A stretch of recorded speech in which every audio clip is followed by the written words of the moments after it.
శ్రీ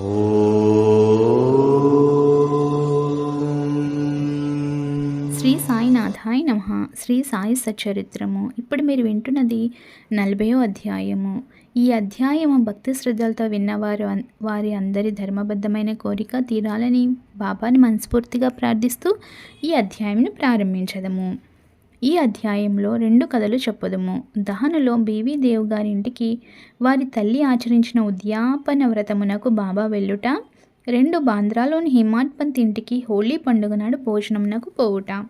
ప్రస్తావన: శ్రీ సాయి సమర్థుడు పావనమూర్తి తన భక్తుల కిహపర విషయములందు తగిన సలహాలనిచ్చి జీవిత పరమావధిని పొందునట్లు చేసి వారిని సంతోషపెట్టును. సాయి తన హస్తమును భక్తుల తలపై పెట్టి తమ శక్తులను వారిలోనికి పంపించి భేదభావం నశింపచేసి అప్రాప్యమును ప్రాప్తింపచేయును. వారు తమ భక్తుల ఎడ భేదము లేక తమకు నమస్కరించిన వారిని ఆదరముతో అక్కున చేర్చుకొనిడి వారు. వర్షాకాలంలో నదులు కలియు సముద్రము వలె బాబా భక్తులతో కలిసి తమ శక్తిని స్థాయిని శిష్యులకిచ్చును.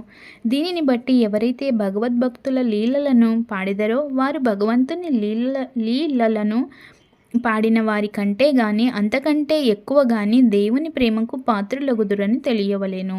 ఇక ఈ అధ్యాయములోని కథల వైపు మరలుదుము. దేవు గారింట ఉద్యాపన వ్రతము. దహనులో బీవీ దేవ్ గారు మమల్తదారుగా నుండెను. వారి తల్లి 25-30 నోములు నోచెను. వాని ఉద్యాపన చేయవలసి యుండెను. ఈ కార్యములో 100-200 మంది బ్రాహ్మణులకు భోజనం పెట్టవలసి ఉండెను. ఈ శుభకార్యమునకు ముహూర్తం నిశ్చయమయ్యెను. దేవుగారు బాపు సాహెబ్ జోగ్ గారికొక లేఖ వ్రాసిరి. అందులో బాబా ఈ శుభకార్యమునకు దయచేయవలయుననియు వారు రాకున్నచో అసంతృప్తికరముగా నుండుననియు వ్రాసెను. జోగ్ ఆ ఉత్తరము చదివి బాబాకు వినిపించెను. మనఃపూర్వకమైన విజ్ఞాపనను విని బాబా ఇట్లనియే: నన్నే గుర్తుంచుకొను వారిని నేను మరువను. నాకు బండి గాని, టాంగా గాని, రైలు గాని, విమానము గాని అవసరము లేదు. నన్ను ప్రేమతో పిలుచువారి వద్దకు నేను పరిగెత్తిపోయి ప్రత్యక్షమయ్యదను. అతనికి సంతోషమైన జవాబు వ్రాయము. నీవు, నేను, ఇంకొకరు సంతర్పణకు వచ్చదమని వ్రాయము. జోగ్ బాబా చెప్పినది దేవుకు రాసెను. దేవుగారెంతో సంతసించిరి. కానీ బాబా రహతా, రుయి, నీమ్గావ్ దాటి ప్రత్యక్షముగా ఎక్కడికి పోరని ఆయనకు తెలియను. బాబాకు అవశ్యమైనదేమీ లేదు. వారు సర్వాంతర్యామి అగుటచే హఠాత్తుగా ఏ రూపమున అయినా వచ్చి తమ వాగ్దానమును పాలించవచ్చుననుకొనెను.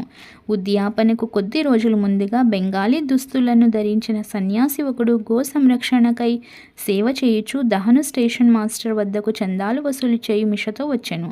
స్టేషన్ మాస్టరు సన్యాసిని ఊరిలోనికి పోయి మామల్తదారుని కలుసుకొని వారి సహాయంతో చందాలు వసూలు చెయ్యమనెను. అంతలో మామల్తదారే అచ్చటికి వచ్చెను. స్టేషన్ మాస్టర్ సన్యాసిని దేవుగారికి పరిచయము ఓనర్చెను. ఇద్దరు ప్లాట్ఫామ్ మీద కూర్చొని మాట్లాడిరి. దేవ్ ఊరిలోనేదో మరొక చందా పట్టి రావు సాహిబ్ నరోత్తమ శెట్టి నడుపుచుండుటచే ఇంకొకటి ఇప్పుడే తయారు చేయుట బాగుండదని చెప్పి 2 లేదా 4 మాసముల పిమ్మట రమ్మనెను. ఈ మాటలు విని సన్యాసి అచ్చుట నుండి పోయెను. 1 నెల పిమ్మట ఆ సన్యాసి ఒక టాంగాలో వచ్చి 10 గంటలకు దేవుగారి ఇంటి ముందర ఆగెను. చందాల కొరకు వచ్చినేమోనని దేవ్ అనుకొనెను. ఉద్యాపనకు కావలసిన పనులలో దేవుగారు నిమగ్నులై ఉండుట చూచి తాను చందాల కొరకు రాలేదనియు భోజనమునకై వచ్చేతనని సన్యాసి చెప్పెను. అందుకు దేవ్ మంచిది, చాలా మంచిది, మీకు స్వాగతము, ఈ గృహము మీదే అనెను. అప్పుడు సన్యాసి 2 కుర్రవాళ్ళు నాతోనున్నారు అనెను. దేవ్ మంచిది, వారితో కూడా రండు అనెను. ఇంకా 2 గంటల కాలపరిమితి ఉండుటచే వారి కొరకు ఎచ్చటికి పంపవలెనని అడిగెను. సన్యాసి ఎవరినీ పంపనవసరం లేదనియు తామే స్వయంగా వచ్చదమనియు చెప్పెను. సరిగా 12 గంటలకు రమ్మని దేవు చెప్పెను. సరిగా 12 గంటలకు ముగ్గురు వచ్చి సంతర్పణలో భోజనం చేసి పిమ్మట వెడలిపోయిరి. ఉద్యాపన పూర్తి కాగానే దేవుగారు బాపు సాహెబ్ జోగుకు ఉత్తరం వ్రాసెను. అందులో బాబా తన మాట తప్పెనని వ్రాసెను. జోగ్ ఉత్తరం తీసుకొని బాబా వద్దకు వెళ్ళెను. దానిని తెరవక మునిపే బాబా ఇట్లనెను: వాగ్దానం చేసి దగా చేసి నంచున్నాడు. ఇద్దరితో కూడా నేను సంతర్పణకు హాజరైతిని, కానీ నన్ను పోల్చుకొనలేకపోయినని వ్రాయము. అట్టివాడు నన్ను పిలువనేలా? సన్యాసి చందాల కొరకు వచ్చనని అనుకొనెను. అతని సంశయమును తొలగించుటకే మరిద్దరితో వచ్చేదనంటిని. ముగ్గురు సరిగా భోజనం వేళకు వచ్చి ఆరగించలేదా? నా మాట నిలబెట్టుకొనుటకు ప్రాణములనైనా విడిచెదను. నా మాటలను నేనెప్పుడూ పొల్లు చేయను. ఈ జవాబు జోగ్ హృదయంలో ఆనందము కలుగజేసెను. బాబా సమాధానమంతయు దేవుగారికి వ్రాసెను. దానిని చదువగానే దేవుకు ఆనంద బాష్పములు దొరలెను. అనవసరంగా బాబాను నిందించినందులకు పశ్చాత్తాపపడెను. సన్యాసి మొదట రాకచే తానెట్లు మోసపోయాను. సన్యాసి చందాలకు వచ్చుట, మరిద్దరితో కలిసి భోజనంనకు వచ్చేదనను మాటలు తాను గ్రహింపలేక మోసపోవుట మొదలైనవి అతనికి ఆశ్చర్యము కలుగజేసెను. భక్తులు పూర్ణముగా సద్గురువును శరణు వేడినచో వారు తమ భక్తుల ఇళ్లల్లో శుభకార్యములను సవ్యముగా నెరవేరునట్లు చూచెదరు అన్నది ఈ కథ వల్ల స్పష్టమగుచున్నది. హేమాడ్ పంతు ఇంటికి ఫోటో రూపంలో వెళ్ళుట. ఇక బాబా తన ఫోటో రూపమున సాక్షాత్కరించిన భక్తుని కోరిక నెరవేర్చిన మరొక కథను చెప్పేదాము. 1917వ సంవత్సరం హోలీ పండుగ నాడు వేకువజామున హేమాడ్ పంత్కు ఒక దృశ్యము కనిపించెను. చక్కని దుస్తులు ధరించిన సన్యాసి వలె బాబా కనిపించి నిద్ర నుండి లేపి ఆనాడు భోజనమునకు వారింటికి వచ్చేదనని చెప్పెను.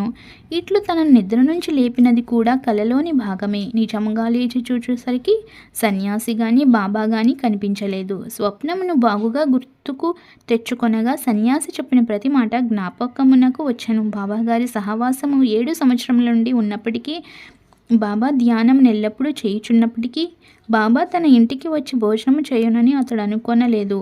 బాబా మాటలకు మిగులు సంతసించి తన భార్య వద్దకు పోయి, ఒక సన్యాసి భోజనమునకు వచ్చునుగాక, కొంచెము బియ్యము ఎక్కువ పోయవలెనని చెప్పాను.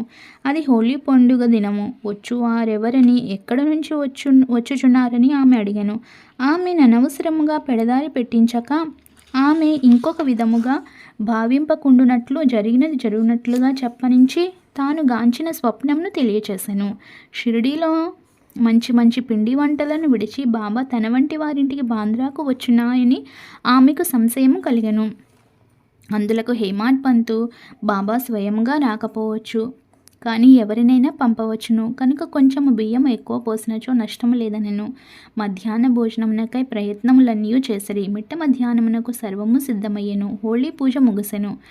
విస్తళ్ళు వేసిరి, ముగ్గులు పెట్టిరి. భోజనమునకు 2 పంక్తులు తీర్చిరి. రెండింటి మధ్య ఒక పీట బాబా కొరకు అమర్చిరి. గృహములోని వారందరూ కొడుకులు, మనుమలు, కుమార్తెలు, అల్లుండ్రు మొదలగు వారందరూ వచ్చి వారి వారి స్థలములను అలంకరించిరి. వండిన పదార్థములు వడ్డించిరి. అందరూ అతిథి కొరకు కనిపెట్టుకొని ఉండిరి. 12 గంటలు దాటినప్పటికీ ఎవరూ రాలేదు. తలుపు వేసి గొళ్ళెము పెట్టిరి.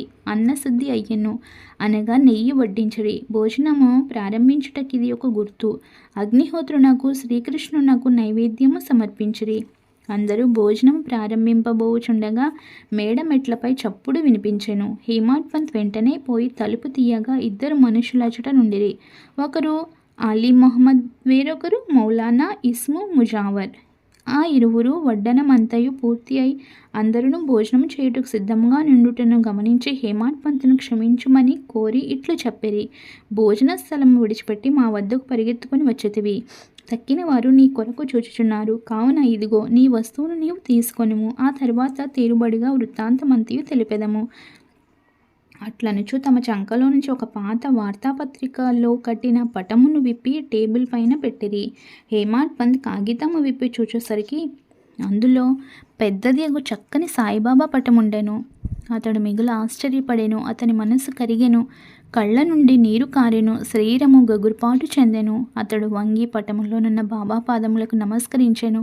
బాబా ఈ విధముగా తన లీలచే ఆశీర్వదించనని అనుకొనెను. గొప్ప ఆసక్తితో నీకా పటమిట్లు వచ్చనని అలీ మహమ్మద్ను అడిగాను. అతడు ఆ పటం ఒక అంగడిలో కొంటిననియు దానికి సంబంధించిన వివరములన్నీయు తర్వాత తెలియచేసదనెను.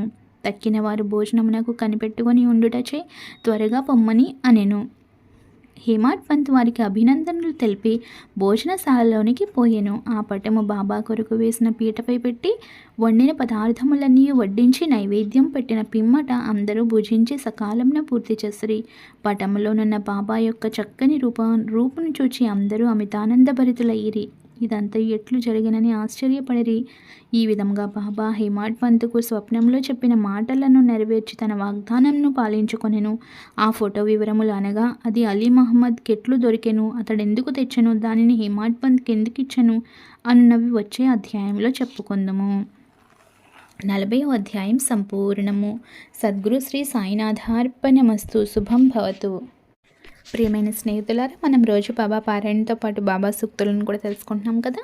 ఈరోజు బాబా చెప్పిన సూక్తి: నీ బంధువులు ఎంత నమ్మకస్తులైనను ఎప్పుడో ఒకప్పుడు ఆశాభంగము కలిగించకపోరు. నేను నిరంతరము కోర్కెలను తీర్చదను. ప్రాపంచిక వస్తువులను అతి తక్కువగా కలిగి ఉండుము, ఎక్కువ సుఖమును పొందెదవు.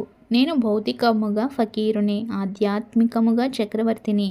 నా ఆధ్యాత్మిక సంపదను నీవు ఉపయోగించుకో అని చెప్పుచున్నారు.